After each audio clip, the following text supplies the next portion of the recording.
Boa tarde a todos. Entramos no programa Semear Esperança. Pretendemos dar a conhecer o trabalho solidário evangélico na NA Rádio e também nas redes sociais da Semear Esperança. E hoje, muito especialmente, entrevisto um amigo, Júlio Reis, ele que é o presidente da Fundação Vida Nova, também formado em Engenharia Informática, também coordena agora o grupo de trabalho da nova Federação, não é, de Instituições Evangélicas, que está a nascer no nosso país, mas hoje não é o assunto que nos traz, não é? Vamos conhecer a instituição. E também é meu colega, não é, do mestrado de Gestão de Organizações de Economia Social, não é? Está quase a terminar. Boa tarde, Júlio. Como estás?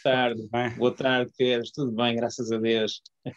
Ok, é um prazer ter-te aqui comigo. Desde já. Tá bom, tá bom. Então vamos passar já ao nosso assunto, conhecer um pouco mais da Fundação. Fala-nos um pouco como iniciou a Fundação Vida Nova e também quais os seus objetivos, de uma forma abrangente. Depois vamos falar um pouco também das valências e todo o trabalho. Ok, então a Fundação Vida Nova foi fundada pela Igreja Batista de Alcobaça e a Igreja já e tem uma ligação à Igreja, embora as fundações sejam independentes por natureza, né? Já desde que, portanto, a Igreja foi fundada na década de 1950, em 1954, e já no estatuto, na altura, quando os estatutos foram registados, os estatutos mencionavam a vontade de fazer beneficência, de fazer trabalho social. Claro que passou muito tempo, de início claro que não era preciso, não era possível, quero dizer, de início não era possível sequer instituições evangélicas em Portugal, ou seria muito difícil, mas pelos anos mais ou menos quando começou a década de 1990, a Igreja fez algumas, eu ia dizer experiências boas no seu próprio nome. Por exemplo, teve um café convívio, apoiando e sendo apoiados pelo Desafio Jovem, e ainda hoje a Igreja é reconhecida na sociedade, ainda há pessoas que se lembram desse trabalho, embora tenham passado 30 anos, não é? E nessa altura surgiu o desejo de se fazer um trabalho estruturado, digamos assim. Havia uma necessidade aqui nesta pequena, na altura era Vila de Alcobaça, que era as crianças depois das aulas estavam na rua, portanto não havia ATL, havia um ATL apenas e funcionava numa garagem, era um ATL particular, funcionava numa garagem e pagava-se bem, e algumas pessoas, havia 2 ou 3 pessoas da igreja que tinham crianças no terceiro ano, quarto, quinto ano, e experimentaram e não gostaram, e então surgiu essa necessidade. Ao mesmo tempo surgiu ao lado, às vezes as oportunidades são assim, não é? O construtor que tinha construído o nosso salão de cultos, e a quem nós tínhamos um lote de terreno muito grande, dividimos em 2, ele construiu um salão de cultos, nós entregámos o outro como pagamento parcial, na década de 80, e depois na década de 90, início, ele construiu ali lojas e apartamentos. E então foi desejo da igreja dizer assim, não, temos este espaço, vamos ter que aproveitar este espaço, ainda por cima paredes meias com o nosso salão de cultos, vamos ter que aproveitar. E então comprou-se e depois discutiu-se. Imediatamente começou a discussão o que é que se ia fazer ali, houve várias ideias, e surgiu esta questão do ATL. E o ATL então foi o primeiro trabalho que foi feito. A Fundação Vida Nova foi constituída assim em 1993, não foi fácil iniciar na altura, porque, em primeiro lugar, porque a Igreja não tinha muito dinheiro, e ainda hoje não tem. Não tinha muito dinheiro. Aliás, hoje em dia até há novas regras para fazer fundações e as igrejas não podem, até o ponto em que eu sei, uma igreja não pode constituir uma fundação, não pode constituir uma fundação, só pessoas particulares é que podem constituir, se for para ser fundações de solidariedade social, de acordo com a Lei Quadro das IPSS, ou com o Estatuto das IPSS, aliás. Bom, mas então o que acontece é que foi constituída. Na altura foi difícil, os estatutos não foram logo aceitos, houve algum desânimo, houve ali uns certos contratempos. Tivemos muito apoio de uma outra instituição que tinha sido fundada por pessoas da igreja, embora não esteja vinculada com a nossa igreja, que é a Associação Lar Emanuel em Leiria. Eles deram-nos todo o apoio. Aliás, de início o nosso trabalho até era começámos por ser uma delegação, digamos assim, enquanto os trabalhos enquanto não se conseguiu a publicação final do estatuto da Fundação Vida Nova como IPSS, inclusivamente era o Lário Manuel que recebia e passava os recibos e tudo. Pronto, éramos quase uma delegação, e pronto, e bem-ajam por terem feito isso. Até que em 1998 conseguimos, sim, então a publicação dos primeiros estatutos, e o estatuto que é concedido imediatamente, como fundação é logo concedido o estatuto de utilidade pública e de fundação de solidariedade social. Pronto, foi assim que começou. Começou com o ATL, com uma necessidade que era vista aí. A ideia em relação ao trabalho da fundação não está limitada, entretanto fechámos o ATL, mas antes de fechar o ATL abrimos creches, jardim de infância também. O ATL teve que ser fechado deixou de ser necessário, e isso é uma coisa que eu tenho observado nas instituições, é que tem que se estar de olho, quem fizer parte da direção tem que estar sempre atento, porque a necessidade em 1993 pode não ser a necessidade em 2003 ou em 2020, por exemplo. E então há que ser flexível, e é muito difícil, mas é necessário, é importante isso. Pronto, abriu-se esses outros trabalhos com crianças também, mas não está limitado, digamos assim, nós não nos limitamos às crianças. O que diz o nosso objetivo é desempenharmos qualquer tipo de projetos que tenham impacto social positivo aqui na região, desde que sejam de acordo com os princípios cristãos bíblicos. Qualquer coisa dá, digamos assim. Portanto, não é uma fundação para a infância exclusivamente. Começámos a trabalhar agora com famílias. Temos um ponto de encontro familiar. Um ponto de encontro familiar, basicamente, é uma valência onde se tenta minimizar o problema dos divórcios e das separações altamente litigiosas, minimizar esses problemas para a criança. Portanto, em casos em que existe, como dizem as técnicas, em que existe hiperconflito, ou seja, onde os pais não se conseguem não se conseguem ver, pode ter havido problemas extremamente graves entre eles, mas onde a criança não deve ser privada do relacionamento que tinha. Portanto, é um trabalho complexo, um trabalho muito técnico, do qual, graças a Deus, não somos nós a direção que temos que o fazer, não é? Há técnicos que estão preparados para isto, e então é um trabalho que começámos a fazer e que está a correr mesmo muito bem. Portanto, neste momento, já experimentámos outras coisas, começámos, depois deixou de ser necessário, parámos. Banco de livros escolares, por exemplo, quando não havia livros escolares gratuitos para todos os anos, também tivemos um banco de livros escolares, também funcionou bastante bem, mas lá está, há que saber abrir, há que saber também fechar quando é necessário. Com certeza, não é? E é algo que tu disseste que é muito, muito, muito importante, não é? Nós, a Igreja e as IPSS, as instituições que estão ligadas à Igreja, precisamos estar atentos, porque o tempo vai mudando e as necessidades que existiam há umas décadas já não são as mesmas necessidades, e também não vale a pena duplicar, não é? Sim. As respostas sociais quando há outras instituições que fazem. Agora, fala-nos um pouco da tua experiência pessoal, não é? Um engenheiro informático ligado aqui à área social também, que é espetacular, não é? Mas também, porquê fazer o trabalho solidário?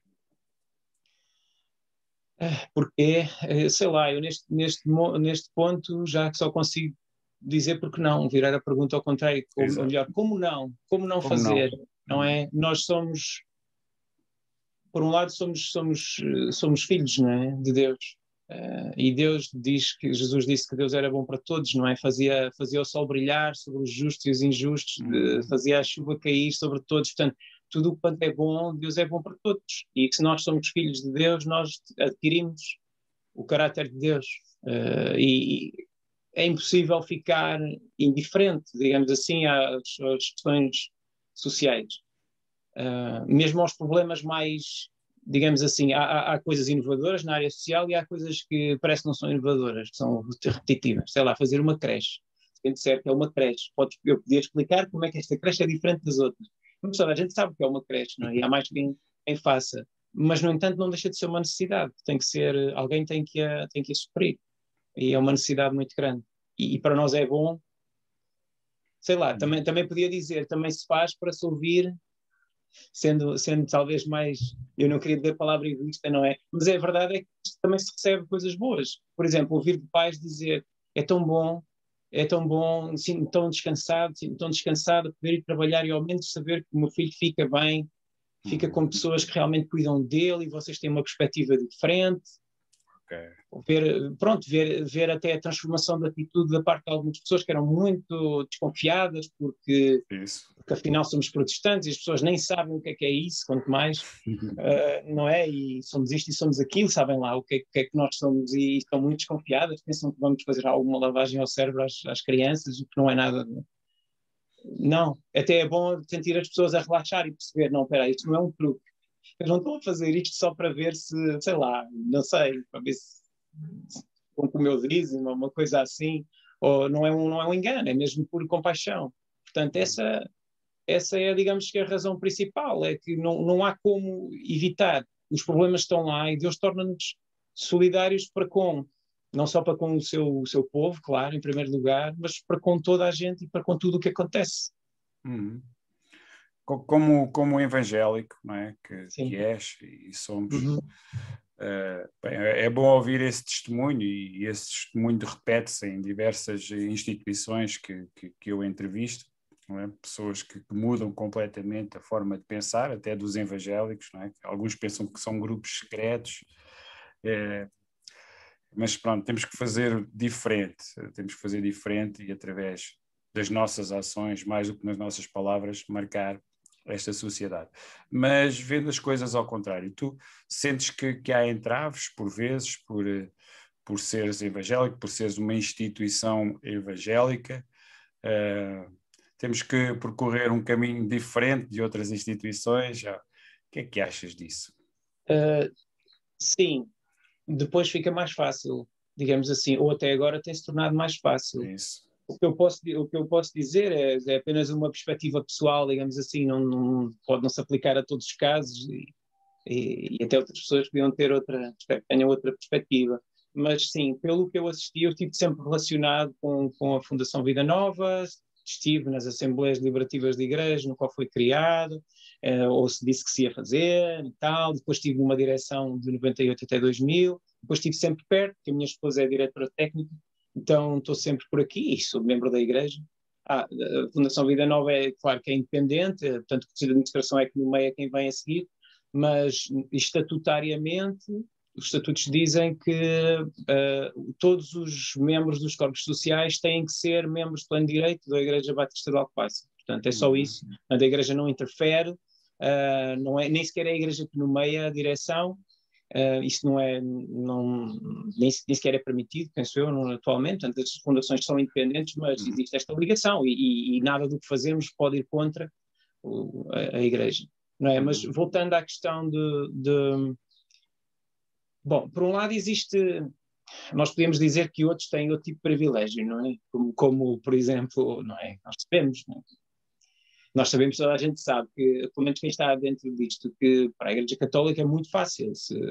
Basta o bispo dizer, o bispo comunica, o bispo da região, daquela diocese onde fica a instituição, comunica às entidades que foi criada a instituição tal. E imediatamente a IPSS e tudo, e é muito fácil. Os evangélicos, eu agora não sei se me apetece comentar se são, como é que eu ia dizer, privilégios a mais para um grupo, ou se toda a gente devia ter os privilégios, ou se ninguém devia ter, mas vou só dizer que para os evangélicos é igual ao comum dos portugueses, digamos assim, tem que ir os passos. Portanto, não acho que seja mais difícil do que uma pessoa, digamos, que não tem fé, ou do que uma associação que não tem fins. Mais difícil do que a maioria das associações católicas, mas isso é outra coisa. Agora, em termos da aceitação, de início foi bastante difícil mesmo. Eu lembro-me de situações muito complicadas.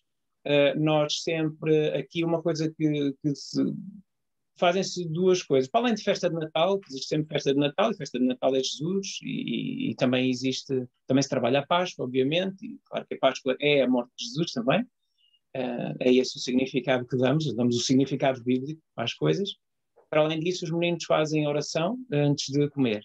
E os próprios meninos, é uma coisa que os pais, diz sempre aos pais, claro, quando os pais chegam com interesse de potencialmente virem escrever, dizemos sempre duas coisas. Olha, aqui há uma história bíblica, a feira à tarde, a história bíblica, e os meninos fazem oração antes de comer. E os pais, pronto, alguns reagem de uma maneira com mais reticência e outros com menos. Mas, regra geral, percebem. Agora, explicando as coisas, as pessoas percebem. É uma coisa normal e as crianças aceitam com muita normalidade. As crianças têm uma visão muito, muito simples. Nós já sabíamos, Jesus já nos tinha dito, não é? Mas têm uma visão muito, muito calma, são muito tranquilas relativamente a Deus e à palavra de Deus. Não têm problemas de maior, não adquiriram, sei lá, anticorpos ou coisa assim que adquirimos com a idade, alguns de nós, não é? E que se tornam resistentes a certas coisas. Mas de resto é só uma história normal, trabalha essa história bíblica como dizemos nós aos pais, quer dizer, é uma questão normal viver num país cristão, conhecer-se coisas da Bíblia. Nós achamos perfeitamente normal. Além de... Isso é muito interessante. Também podíamos expor a coisa de outra maneira, também podíamos dizer que existe liberdade de expressão em Portugal, não é? E pronto. Mas isso aí já seria uma coisa um pouco diferente. Se existe liberdade de expressão, não é só para eu dizer, é para eu poder convencer outra pessoa. Mas na sociedade em que nós estamos, eu acho isso fantástico, porque no fundo não é só fazer o bem, não é? Sim. É também passar princípios, não é? Sim. E isso nem todos aceitam, infelizmente, mas esse é o maior bem, não é? Eu espero não cometer uma inconfidência, mas uma pessoa que dirigiu durante muito tempo, ela dizia assim, o que eu gostaria era que estes meninos que agora aqui estão, quando a vida lhes trouxer problemas, que a vida traz-nos problemas, eles vêm aí, os problemas vêm sempre aí, não é? Sempre seremos contrariados pela vida, quando as circunstâncias forem negativas, que eles se lembrem onde está a esperança. Isso. Portanto, o objetivo não é converter ninguém ali, com quem converte ao Espírito Santo, não são nossas palavras, mas o objetivo não é converter ninguém. Nós, por um lado, pode ser normalizar, digamos assim, tornar normal as pessoas perceberem, existe um grupo, são os evangélicos, não mordem a ninguém, leem coisas da Bíblia e acham, pronto, até têm histórias engraçadas. Certamente muitas das crianças já passaram. Eu fiz há uns tempos umas contas, mais de 2.000 crianças de certeza já passaram por ali nestes 30 anos, 30 e poucos anos. Desculpa, estou a exagerar no número de anos, são 20 e tal. Vamos chegar a 30. Nestes anos todos que já passaram ali mais de 2.000 crianças. Alguns já têm filhos lá, até, alguns deles. Que percebam que não morde, digamos assim, não é? O evangélico não morde. Por um lado é essa questão, por outro lado, sim, são princípios e nós queremos dar o melhor às pessoas. Se as pessoas querem um sítio para deixar as suas crianças, ótimo, nós temos aqui um sítio para deixar as suas crianças. Se por acaso quiserem outra coisa, nós também podemos ter outra coisa, mas lá está. Eu acho que com o tempo já perceberam que isto não é um truque, digamos assim, para converter alguém. Isso. Mas de início foi difícil. Nós tivemos até que se estabeleceu, digamos assim, na sociedade alcobacense, que eles fazem, pronto, eles têm a sua própria direção. Eles dirigem-se a si próprios, são autónomos. E determinaram que a história bíblica, quem gostar põe ali a criança, ou quem não se importar muito põe ali a criança. Quem se importar mesmo muito, pronto, é melhor não fazer. Portanto, já não... Mas, sei lá, na década de 90 ainda houve campanhas de pais unirem-se para, não pode ser, o que é que vamos fazer para não fazerem, depois chegavam e diziam que isto, diziam que aquilo e tal. Houve assim umas coisas, mas isso foi de início. De resto, em relação aos órgãos oficiais, digamos assim, por exemplo, os ministérios e assim, desde que o Ministério da Segurança Social, eles nos conhecem, nos sabem o trabalho que fazemos. Portanto, eu diria, isto lá está, pode não se aplicar a todos, mas o que eu diria a quem está a trabalhar numa organização de cariz social evangélica e que está a enfrentar problemas, pronto, não desista. Junte-se, se houver outros, converse, ore, junte-se o mais possível com outras associações congêneres e não desista e continue a fazer o bem. Eu tenho a noção que nós somos vistos como... Assim, nós não temos poder, talvez haja instituições que têm poder real, digamos assim, que podem, sei lá, fazem um telefonema e conseguem uma coisa ou outra. Nós não fazemos isso, nem achamos que devíamos, mas também nem sequer nos é dado. e por causa disso até podemos nos mover, digamos assim, na sociedade sem sermos considerados, não fazemos fações, não sei se me estou a explicar. Sim, exatamente. Portanto, desde o momento em que se percebeu que nós não entramos em fações e que não fazemos mal a ninguém, não estamos aqui para converter ninguém, nós fomos aceitos. Eu sinto-me aceito É isso que como eu ia, presidente. eu ia perguntar exatamente isso. Agora no âmbito, não é, no âmbito social, aí em Alcobaça, como é que é o vosso trabalho em rede, mesmo com as outras instituições, instituições particulares, não é, mas também Sim. do Estado? Nós temos um bom trabalho, todo o trabalho que fazemos é um trabalho muito, muito oficializado, digamos assim, ou seja, todas as valências que temos são contratualizadas com o Ministério da Educação ou com o Ministério da Segurança Social, também temos a AEC. Portanto, o trabalho que fazemos é um trabalho, corre bem, digamos, o trabalho em rede, procuramos oportunidades de servir, basicamente, de trabalhar em rede e de servir. Por exemplo, temos assento na Comissão Restrita da Comissão de Proteção de Crianças e Jovens, onde se está todas as semanas. É um local de serviço, é um sítio onde se está para trabalhar, para debater casos difíceis. Digamos, eu não queria dizer um gasto de tempo, é um investimento de tempo, do qual não vem retorno, não se paga as instituições não recebem dinheiro por terem alguém na comissão e estar ali uma manhã inteira, às vezes mais algum tempo, a tratar de casos, mas nós consideramos que isso é essencial para a existência de uma comissão de proteção, é uma coisa essencial, e deram-nos assim, perguntaram se queríamos essa incumbência e nós dissemos que sim, e temos estado a fazer. Portanto,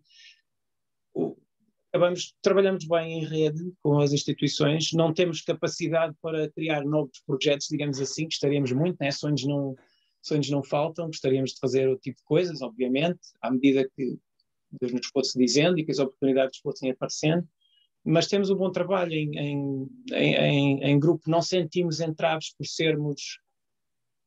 sermos evangélicos, digamos assim, ou pode ser ingenuidade também da minha parte, mas não sentimos entraves por sermos evangélicos. Também já há uma confiança, não é? Já há uma confiança. Sim, existe uma confiança. Nós sabemos que é curioso às vezes percebermos que houve reuniões nas quais não estivemos e que estiveram a dizer bem de nós. Ninguém pagou a ninguém também para dizer bem, não é? Mas onde estiveram a dizer bem de nós, isto é uma coisa que o bom nome vale mais que o bom perfume, não é? Como diz no livro de Provérbios. E também diz, compra o bom nome e não o vendas, não é? Diz outra passagem, também de Provérbios. Portanto, se alguém tem bom nome, não o largue de maneira nenhuma e faça por obter, não é? Às vezes não depende de nós, podiam dizer mal de nós e não há nada a fazer também, não é? Se alguém disser mal de mim, eu não há assim muito a fazer, a não ser conhecido por não ser isso, não é? Digamos assim. Claro. Então, acho que isso não é um entrave, digamos assim, não sinto como entrave, sinto que temos alguma aceitação. Eu devo dizer que eu gosto muito dos vossos estatutos, da vossa forma, da vossa organização, e tenho pena que, de facto, a legislação tenha mudado e as igrejas não possam fazer as fundações da forma como já foi feito. No fundo, vocês são autónomos da igreja, não é? A nível de gestão, mas é muito interessante ser os membros da igreja, não é? Também de uma forma oficial. E como é que está a relação com a igreja? Sabemos que há outras instituições que perderam essa relação. E neste momento vocês também têm um grupo de voluntariado, fazem parte da igreja, estão fora da igreja também. Como é a relação com a igreja? A relação é boa com a igreja apoia o trabalho muito, da medida em que pode apoiar. Neste momento está a dar um apoio enorme, porque estamos com a igreja fez obras no seu edifício sede, naquilo que é o edifício sede da Fundação, é um cantinho de um prédio, como eu expliquei, eram 2 prédios, não foram construídos para funcionar em conjunto, isso foi pena não ter sido feito na altura, mas agora está-se a fazer uma obra muito grande que beneficia também a Fundação. Portanto, não é só uma obra no salão de cultos da igreja ou nas salas de igreja, escola dominical, no telhado do salão de cultos, mas também no edifício ao lado, onde fica, para além da residência do pastor, onde também fica o nosso jardim de infância e onde fica a nossa sede, e portanto essas obras é a igreja que está. A Fundação não tinha capacidade sequer, não tinha capacidade financeira de fazer essa obra, e é a igreja que está a fazer, portanto só isso já pode mostrar que é um apoio muito grande. Sim, existe um apoio, existe, antes das obras a igreja dava inclusivamente um donativo, as pessoas a direção da igreja tem uma pessoa que está lá, que é nomeada para lá porque faz parte da direção da Fundação Vida Nova. Tal como já tinha dito, somos todos os corpos sociais da Fundação Vida Nova, somos 11, todos somos membros de pleno direito da igreja, portanto há uma relação muito, muito próxima, então corre bastante bem. Sim, embora a igreja também continue a fazer solidariedade no seu próprio nome, por exemplo, cabazes, Natal, e isso não é de forma nenhuma concorrência, não é? Há muito apoio que é feito diretamente agora com o Covid, e isso tem sido feito mais através também alguma coisa é feita através da Fundação Vida Nova, mas digamos que a Fundação Vida Nova é para trabalho, ia chamar formal, mais digamos formal. Assim, não é? E a igreja faz muitas ajudas assim, informais. Então, sim, o relacionamento é um relacionamento muito, muito bom. Acho eu agora. Está bem. E objetivos futuros da instituição? Queres-nos falar alguma coisa que gostassem de fazer, que está em vista, ou um sonho? Sim. Sonhos, há muitos sonhos, porque como eu disse, o objetivo é quaisquer trabalhos desde que tenham impacto social positivo e desde que seja de acordo com os valores cristãos. Então, depois, à medida que entram pessoas para o Conselho de Administração e para o Conselho Executivo, as fundações têm que ter dois órgãos de gestão, um mais imediato, no nosso caso é o Conselho Executivo, que gera o dia-a-dia, e o outro é o Conselho de Administração, que gera, digamos, o longo prazo, para além do Conselho Fiscal. Portanto, à medida que entram pessoas novas, também trazem suas sensibilidades, e depois há pessoas que têm mais sensibilidade para os idosos, outros pensam em cuidados de saúde, mas tem sido interessante entrarmos na área da família, digamos assim, ligada às crianças, mas da família. Uma coisa que nós gostávamos de fazer, e aliás já começámos a dar os nossos primeiros passos, era apoiar as famílias de acolhimento. Portanto, em Portugal, as crianças às vezes têm que ser retiradas, em Portugal e em outros países, as crianças têm que ser retiradas aos pais, por vezes, às pessoas com quem estão, por problemas, têm que ser problemas graves, não é?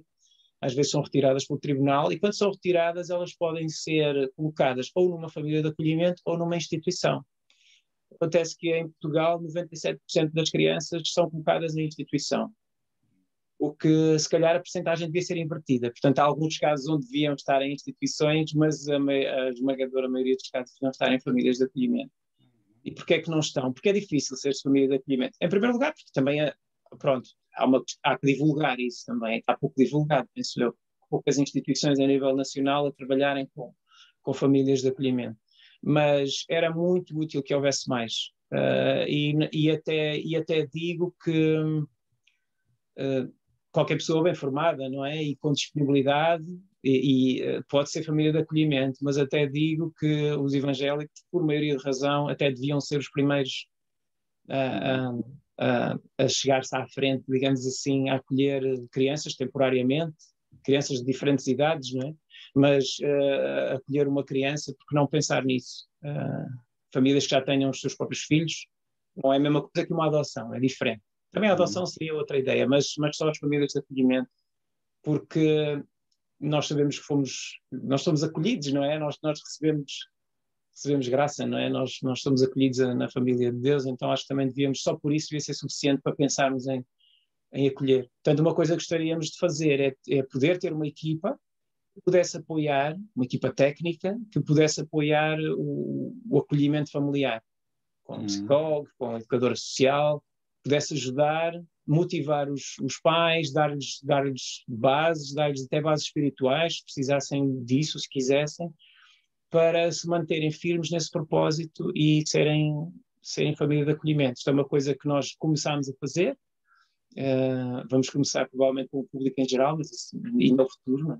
Já começámos a fazer algumas sensibilizações, já começámos a trabalhar em rede, com outras instituições, não evangélicas, mas que trabalham com o acolhimento, para começarmos a perceber esse terreno, digamos assim, e gostávamos muito de trabalhar auxiliando isso, porque naquele tempo, se alguém teve que ser retirado das pessoas com quem vivia, da sua mãe, ou da sua mãe, do seu pai, ou do seu avô, ou com quem estivessem, é porque as coisas não estavam a correr bem, e aquela criança ou aquele jovem merece, eu diria que merece ter um ambiente familiar ótimo. E as instituições são muito boas, eu já visitei instituições onde estavam crianças acolhidas, eu tenho um filho adotado, onde eu visitei, e o tratamento é excelente. Eu não tenho nada a apontar, mas não é uma família, é completamente diferente. Eu digo muito diferente estar numa instituição e ter as coisas todas a horas e não nos faltar nada, do que estar numa família e fazer parte daquela dinâmica, ter aquele amor de mãe e de pai que se pode ter, e até irmãos, quem já tiver irmãos e quiser acolher como família de acolhimento temporariamente, também dá essa experiência. E é uma experiência boa que, de certeza, aquela criança vai ficar marcada positivamente. O que é que aconteça, quer volte para a sua família de origem, quer depois prossiga para a adoção, aquele tempo que esteve no acolhimento vai ser um tempo fundamental para formar a criança, novamente. E se for uma família cristã, então vai ter uma formação cristã, além de tudo mais. Portanto, isto é uma coisa que nós queremos muito avançar. Estamos a ver se arranjamos mecenas para avançarmos com isto. Que fantástico, olha, fico tão contente e é um motivo, sem dúvida, para orarmos, não é? E Sim. uma excelente ideia, não é? Que Deus possa abençoar. Ok, Júlio, olha, terminamos por hoje. Espero em breve falar contigo, não é? E também com os nossos colegas de missão sobre a nossa federação, não é? Que é verdade, estamos todos numa expectativa que vai ser algo muito, muito bom, muito importante para nós. E agradeço-te a tua presença e que Deus te abençoe, a ti e à tua família e à instituição também. Obrigado e bem-aja também a ti e pela esta iniciativa Semear Esperança. Ok.